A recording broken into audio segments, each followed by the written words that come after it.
Todos hemos sido afectados por él. Es como una dolorosa enfermedad universal sin tratamiento, una fuerza invisible detrás de los acontecimientos más atroces de la historia, la fuente de los problemas más graves de la sociedad, como la pobreza y la violencia, hasta las pequeñas dificultades que padecemos todos, como el engaño y la indiferencia. Lo vemos claramente en los demás, pero a veces somos ciegos para verlo dentro de nosotros.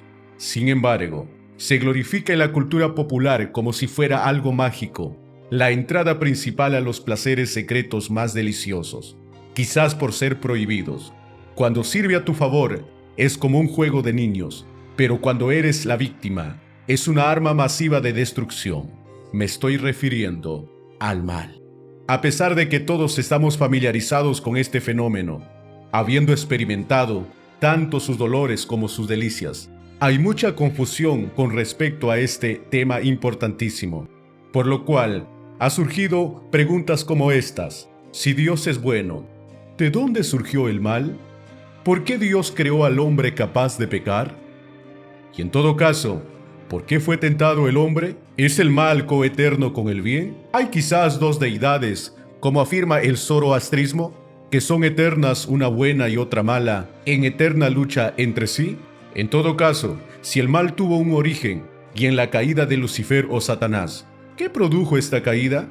¿Qué es lo que originó su caída y la primera entrada del mal en la creación de Dios?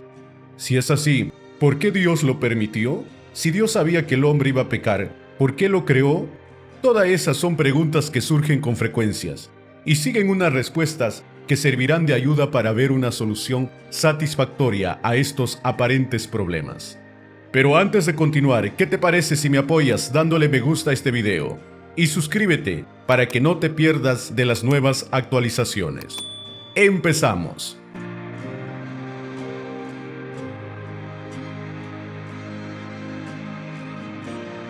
La clave de esta respuesta es el amor, ¿cierto? Un ser creado no puede amar a no ser que su adhesión al objeto de su amor sea libremente dada. No hay amor en los autómatas programados para una conducta determinada. Y esta es la razón de que Dios no hiciera santos al hombre ni a los ángeles, sino inocentes. Y si se trata de dos conceptos bien distintos, Dios hizo a los ángeles y a la primera pareja humana que necesariamente dependieran de Él, que es el absoluto, el ser de que existe en sí mismo. Él es el gran yo soy. En cambio, las criaturas, ángeles o humanos, han venido a ser, antes no eran y podrían no haber sido. Son contingentes y dependientes de Él para el pleno goce de todas las potencias y el destino para el que Dios los ha creado. Tal vez la siguiente ilustración nos ayude. Si se le preguntara a una persona, ¿existe el frío? Su respuesta sería que sí. Sin embargo, esto es incorrecto. El frío no existe. El frío es la ausencia del calor. Similarmente, la oscuridad no existe. Es la consecuencia de la falta de luz. Igualmente, el mal es la ausencia del bien. O lo mejor dicho, el mal es la ausencia de Dios. Dios no creó el mal, sino que más bien solo permitió la ausencia del bien. Si Dios no permitiera la posibilidad del mal, tanto ángeles como humanos servirían a Dios por obligación y no por decisión. Dios no quiso crear robots que simplemente hicieran lo que Él quería que hicieran mediante su programación. Dios permitió la posibilidad del mal para que podamos tener genuinamente la libertad de elegir si queremos servirle o no. Nosotros, como seres humanos finitos, jamás podremos entender a un Dios infinito. El texto bíblico dice en Romanos capítulo 11, versículos 33 y 34, «Qué grande es la riqueza, la sabiduría y el conocimiento de Dios. Es realmente imposible para nosotros entender sus decisiones y sus caminos. Pues, ¿quién puede conocer los pensamientos del Señor? ¿Quién sabe lo suficiente para aconsejarlo?» Algunas veces pensamos que entendemos el por qué Dios está haciendo algo, solo para descubrir más tarde que era por diferentes propósitos de los que originalmente pensamos. Dios ve las cosas desde una perspectiva santa y eterna. Nosotros miramos las cosas desde una perspectiva pecaminosa, terrenal y temporal.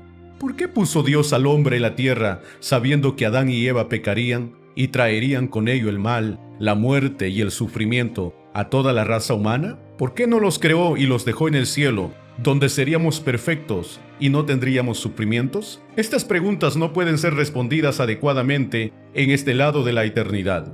Lo que podemos saber es que con todo lo que Dios hace es santo y perfecto, y finalmente lo glorifica.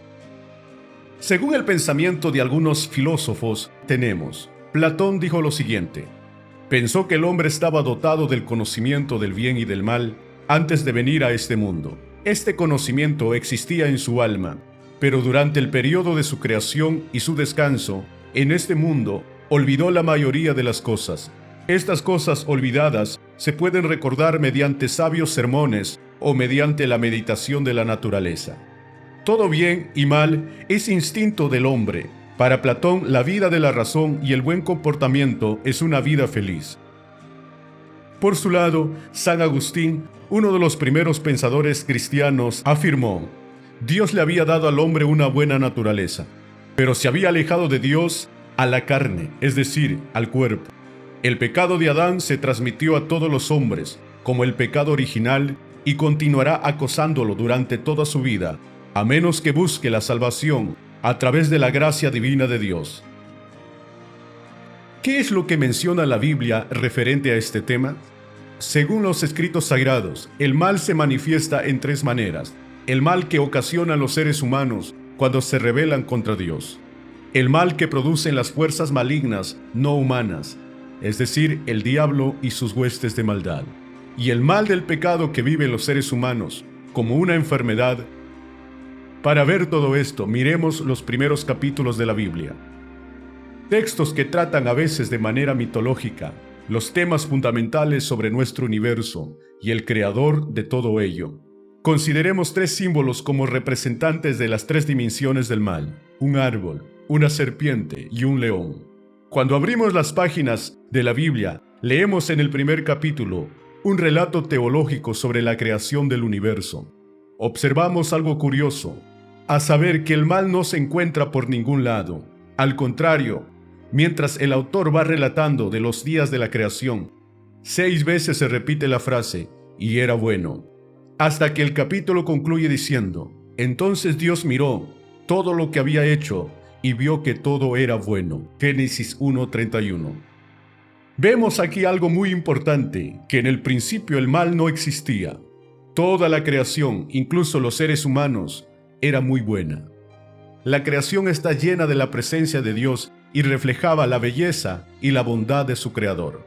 Quizás sea sorprendente, pero el mundo, según la Biblia, es intrínsecamente bueno y libre de maldad. Entonces, ¿cómo se quebró nuestro mundo? Veamos el árbol de la ciencia del bien y del mal. La primera vez que el mal asoma la cara en la Biblia, aparece un fruto delicioso colgado de un árbol. Después de que Dios puso a Adán en el jardín del Edén, le advirtió que podía comer cualquier árbol del jardín menos el árbol del conocimiento del bien y del mal. Comiendo su fruto, le explicó Dios, terminaría indudablemente en la muerte. Adán y Eva se encuentran en un jardín hermosísimo, comen la rica comida de los árboles, disfrutan la presencia de Dios en la frescura del atardecer. Pero en medio del jardín hay algo prohibido y altamente peligroso. Y aquí una parte significativa del origen del mal, especialmente la capacidad que todos los seres humanos tenemos para poder elegir entre el bien y el mal, entre el camino de Dios y nuestro propio camino. Está claro que Dios quiere una relación con sus criaturas, una relación verdaderamente amorosa. No puede ser obligada. Por tanto, Dios nos da una alternativa legítima. No nos da libertad de elegir entre amarlo a Él o amar a cualquier otra cosa que pretende tomar el lugar de Dios. Entonces, ¿cuál es el origen del mal? En parte, viene del libre albedrío de los seres humanos, para hacer el bien o hacer el mal, para confiar en Dios o confiar en nosotros mismos. Y siempre cuando elegimos lo segundo resulta en muerte, sufrimiento y destrucción. La serpiente. El primer hombre, Adán, pecó y su transgresión sumió a la humanidad en el pecado, aunque este no fue el origen del pecado. Ezequiel capítulo 28 Los versículos 13 y 15 habla en un sentido figurado de Satanás, de quien fue creado originalmente sin defecto, como lo fueron todas las cosas creadas por Dios.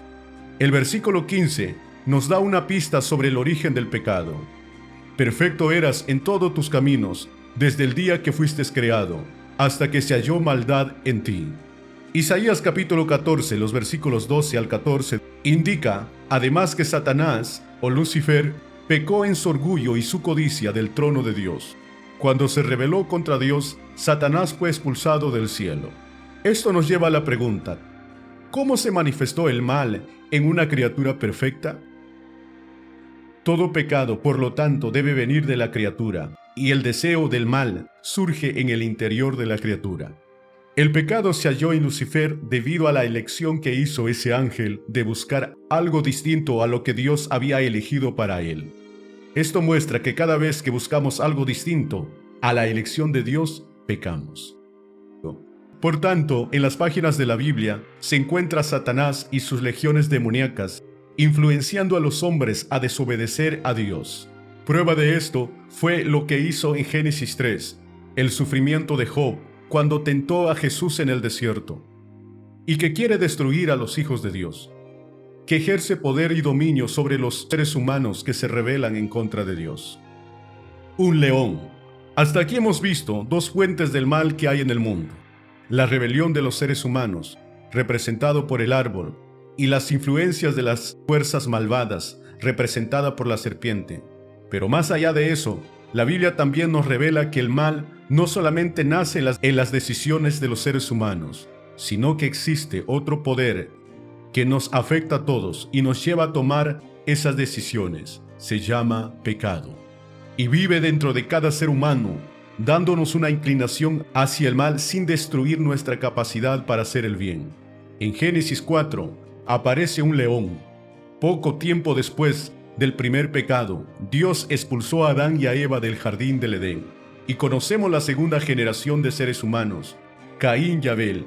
Resulta que Caín y Abel ofrecieron sacrificios al Señor, y el Señor aceptó el sacrificio de Abel, pero rechazó la ofrenda de Caín. Al ver que su ofrenda fue rechazada por Dios, Caín se enojó mucho, y el Señor se le apareció y le dijo: ¿por qué estás enojado? El pecado está a la puerta, al acecho y ansioso por controlarte, pero tú debes dominarlo y ser su amo. En el capítulo 3 del Génesis, una serpiente ejerció su influencia sobre las acciones de Adán y Eva. En el capítulo 4, encontramos una fuerza mala que trata de meterse en la historia, el pecado.